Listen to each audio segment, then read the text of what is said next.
नमस्कार. मी पुष्पलता जगताप आणि तुमचं माझ्या यूट्यूब चॅनलमध्ये खूप खूप स्वागत आहे. आजच्या व्हिडिओमध्ये आपण पाहणार आहोत की स्वतःशी पॉझिटिव्ह कसं बोलायचं. चला तर मग जाणून घेऊया. समजा असा विचार करा की एखादी व्यक्ती 24 तास तुमच्या मागे उभी आहे आणि तुम्ही काहीही जरी केलं ना तरी ती व्यक्ती सतत तुमच्यावर टीका करते आहे.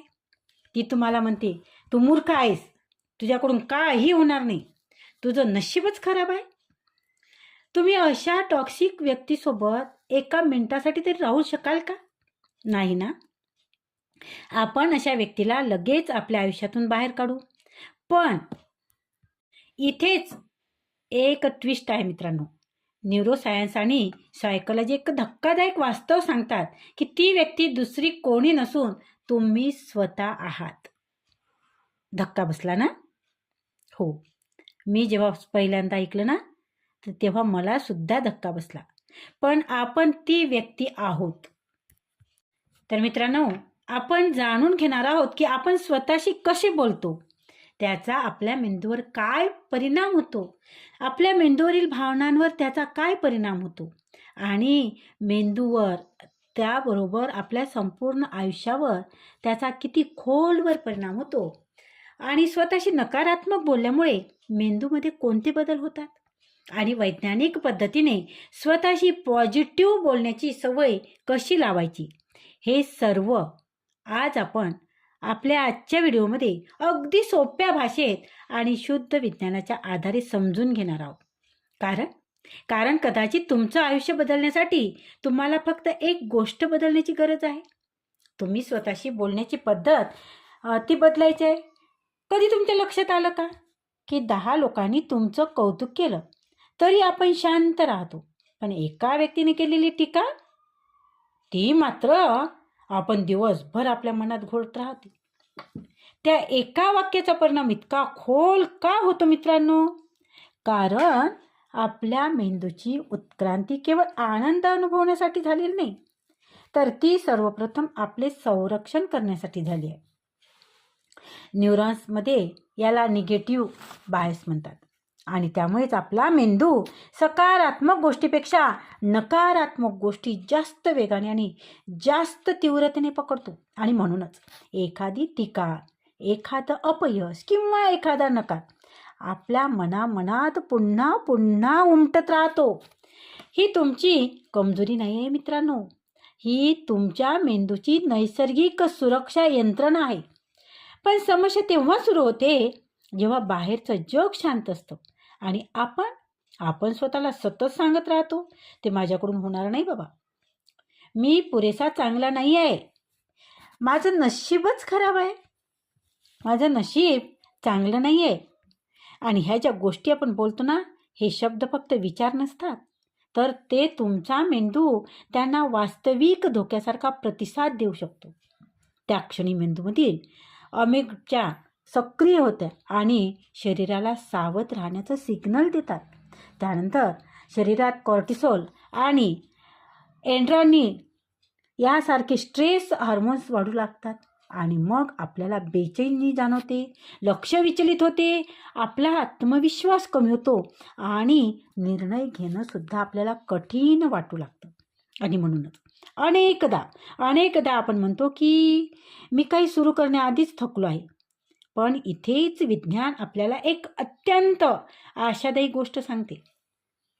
तुमचा मेंदू स्थिर नाही, तो आयुष्यभर बदलू शकतो. यालाच तुम्ही न्यूरोप्लास्टिसिटी म्हणतात.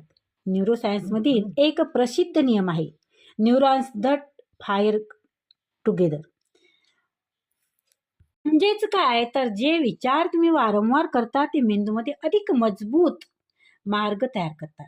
जर तुम्ही रोज स्वतःवर टीका करत राहिलात ना, तर नकारात्मक विचाराचे न्यूरॉन्स तुमचे अधिक मजबूत होतात आणि हळूहळू मेंदू हीच पद्धत डिफॉल्ट मोड म्हणून स्वीकारते. पण जर तुम्ही जाणीवपूर्वक स्वतःशी अधिक वास्तववादी आणि आधार देणाऱ्या शब्दात बोलायला सुरुवात केली ना, आता हे कठीण आहे पण मी शिकू शकतो, मी दररोज थोडी प्रगती करत राहील, तर मेंदू नवीन आणि अधिक उपयुक्त न्यूरॉन्स कनेक्शन तयार करू शकतो. यालाच आपण साध्या भाषेत आपला माइंडसेट शिफ्ट म्हणतो. ही केवळ कल्पना नाही आहे मित्रांनो, हे प्रत्यक्षात घडणारी जैविक प्रक्रिया आहे. आता कदाचित तुमच्या मनात प्रश्न येईल, केवळ काही सकारात्मक वाक्य बोलल्याने खरंच खरंच इतका फरक पडू शकतो का?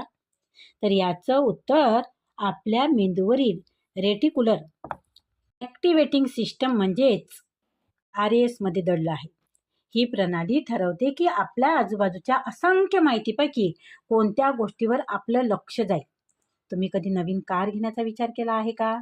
अचानक तीच कार तुम्हाला रस्त्यावर वारंवार दिसू लागते. प्रत्यक्षात कारची संख्या वाढलेली नसती, बदललेले असते ते तुमचं लक्ष. याच पद्धतीने काम करत असतं. जर तुम्ही स्वतःला सतत सांगत राहिलात की माझ्याकडे संधी नाही, लोकांवर विश्वास ठेवता येत नाही, तर तुमचं लक्ष अडथळे, निराशा आणि नकारात्मक अनुभवावर जास्त लक्ष केंद्रित होऊ शकतं. पण जेव्हा तुम्ही स्वतःला म्हणता, मी शिकण्यास तयार आहे, मी चांगल्या संधी ओळखू शकतो, मी समस्येमध्ये उपाय शोधू शकतो, तेव्हा तुमचा मेंदू हळूहळू त्याच दिशेने लक्ष केंद्रित करू लागतो. अचानक जग बदलत नाही मित्रांनो. जर तुम्ही जगाकडे पाहण्याची पद्धत जर बदलू लागला, तर जग मात्र नक्कीच बदलते. आणि याच ठिकाणी एक महत्त्वाची गोष्ट समजून घेणे आवश्यक आहे. पॉझिटिव्ह सेल्फ टॉक म्हणजेच स्वतःला खोटं सांगणं नाही. माझ्याकडे कोणतीच अडचण नाही असं म्हणणं नाही, तर वास्तविक परिस्थिती स्वीकारून स्वतःशी अधिक दयाळूपणे, अधिक प्रामाणिकपणे आणि अधिक समर्थक पद्धतीने बोलणं आहे. म्हणजे मला अजून हे जमत नाही, पण मी शिकू शकतो. आणि विज्ञान स्पष्टपणे सांगतं की तुम्ही ज्या शब्दांनी स्वतःशी बोलताना, तेच शब्द तुमच्या मेंदूची पुढील वायरिंग तयार करत असतात. आता इथे एक अतिशय महत्त्वाचा प्रश्न येतो. तर आपण अफर्मेशनमध्ये बद्दल बरेच ठिकाणी ऐकलं असेल, बोललोही असेल. तर खरंच हे अफर्मेशन काम करतं का? की त्या फक्त स्वतःला दिलेला काही दिलासा असतो? पण विज्ञान सांगतं की योग्य पद्धतीने वापरलेले अफर्मेशन्स हे केवळ शब्द नसतात, ते तुमच्या लक्ष्याची दिशा बदलू शकतात.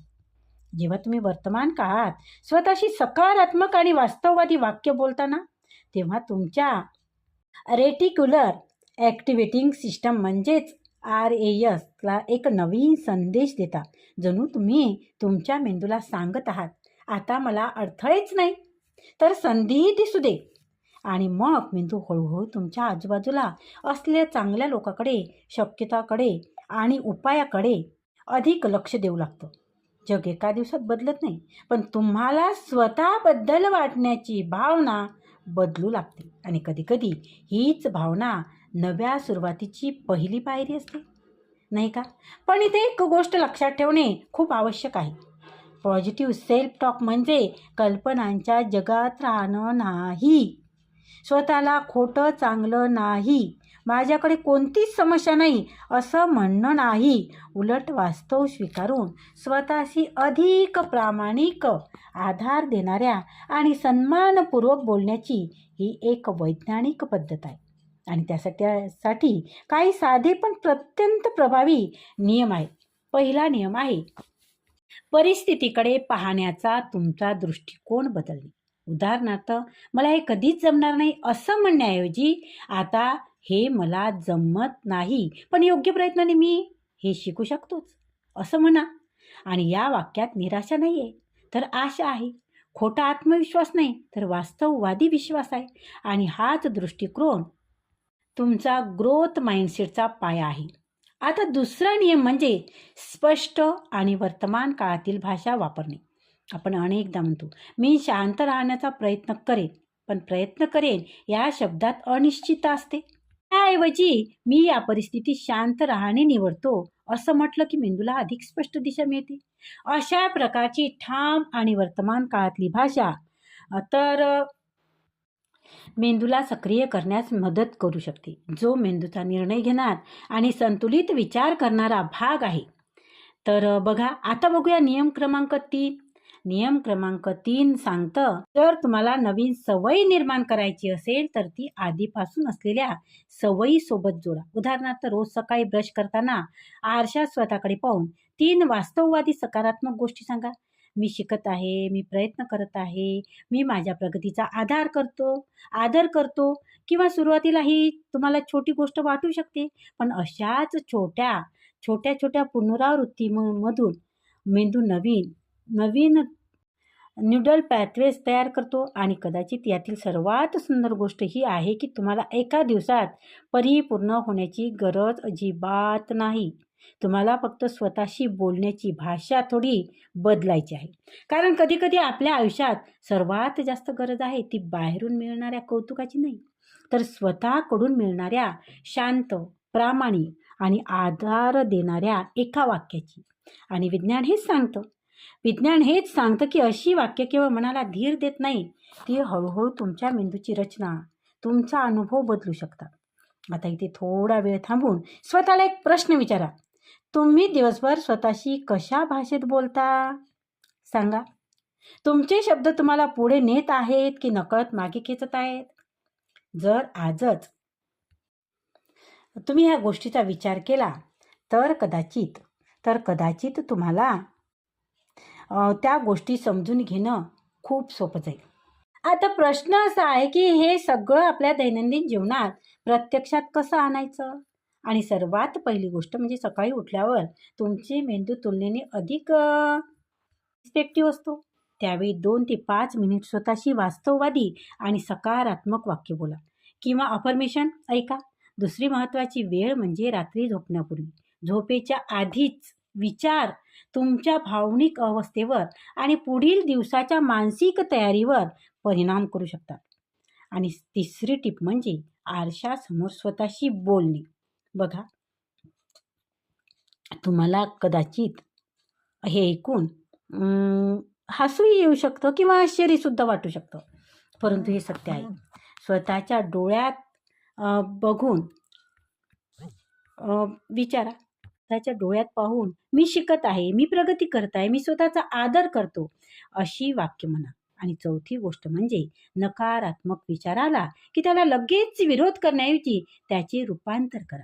माझ्याकडून हे होणार नाही या विचाराऐवजी हे कठीण आहे पण मी प्रयत्न करू शकते, मी प्रयत्न करू शकेल असं म्हणा.